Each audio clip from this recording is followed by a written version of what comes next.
తిట్టిన వాళ్ళ కేసులలో పురోగతి ఉంది.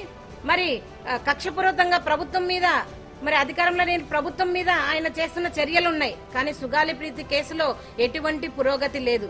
అన్నా ఎటువంటి పురోగతి లేదు అని మళ్ళీ మేము విజయవాడకి వెళ్లి అన్నగారిని, పవన్ కళ్యాణ్ గారిని కలవడం జరిగింది.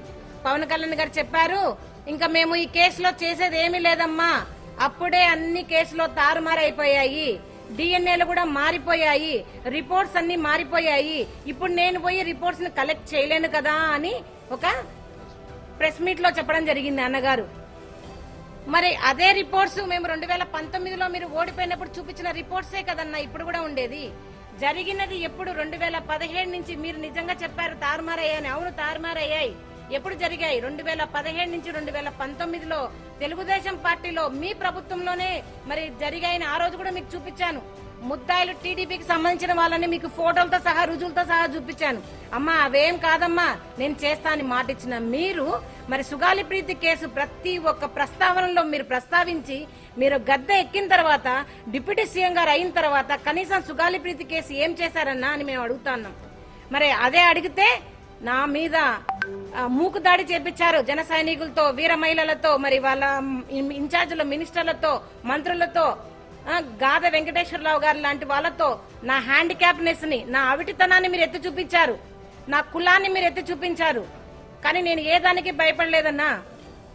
పవన్ కళ్యాణ్ గారు నేను ఒకటే అడుగుతా ఉన్నాను, మరి మీ దగ్గరికి వచ్చినప్పుడు కూడా నేను అవిటిదాన్నే, మీ దగ్గరికి కూడా వచ్చినప్పుడు నేను రెడ్డిదాన్నే, మరి ఎందుకు మీరు నేను న్యాయం చేయండి అని అడిగినప్పుడు మీకు కులం గుర్తొచ్చింది? ఎందుకు మీరు న్యాయం చేయలేరు, మీరు చేయలేకపోతున్నారు అడిగినప్పుడు మీరు మరి నా అవిటితనాన్ని మీరు బయటికి తీసుకురావడం జరిగింది? అంటే అప్పటి వరకు మీరు చెప్పిన మాటలన్నీ, ఇచ్చిన హామీలన్నీ డొల్లనా చెప్పండి. ఎందుకు మీరు సుగాలి ప్రీతి కేసును ఇంతలా వాడుకొని మీరు గద్దెక్కిన తర్వాత సుగాలి ప్రీతి కేసును పక్కన పెట్టేశారని అడుగుతా ఉన్నాను. ఇదేనా మీరు మరి జనాలకు మీరు మాట ఇచ్చి చేసేది? మీరు మాట ఇచ్చి మర్చిపోయిన పవన్ కళ్యాణ్ గారని చెప్తా ఉన్నాను.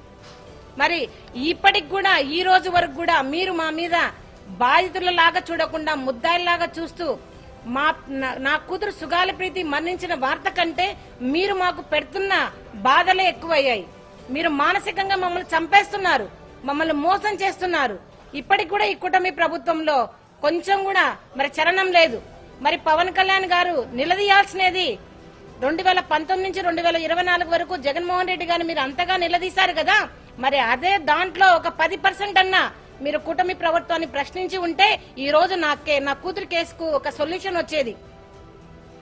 మీరు మరి మోడీ గారితో మాట్లాడండి, మీరు మోడీ గారితో మాట్లాడతా అని చెప్పారు, మరి సిబిఐకి ఇప్పిస్తా అన్నారు.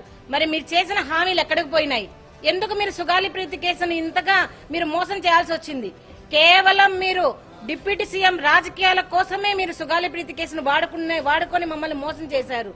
మీరు ఇప్పుడు ఒప్పుకోండి, మీరు సుగాలి ప్రీతి కేసును వాడుకొని మాత్రమే మీరు డిప్యూటీ సీఎం అయ్యారని ఇప్పటికైనా మీరు ప్రెస్ మీట్ పెట్టి చెప్పండి. అన్నా మేము ఏ ఆస్తులు అడగడం లేదు, మేము ఏ హోదాలు అడగడం లేదు, మేము ఏ సీట్లు అడగడం లేదు.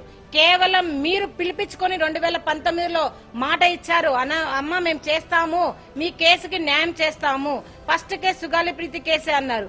కానీ ఇప్పటి వరకు 24 నెలలు గడిచినా కూడా మీకు అసలు కొంచెం కూడా చలనం లేదు. ఎందుకు పవన్ కళ్యాణ్ గారు మీరు ఆడపిల్లల విషయంలో ఇంతగా మీరు మోసం చేస్తున్నారని అడుగుతా ఉన్నాను. మరి మేము అడిగిన వెంటనే మేము ప్రశ్నించాం. ఏమని ప్రశ్నించారు? మీరు ప్రభుత్వాన్ని ప్రశ్నించారు, సుగాలి ప్రీతి కేసుకి న్యాయం ఎందుకు చేయరని.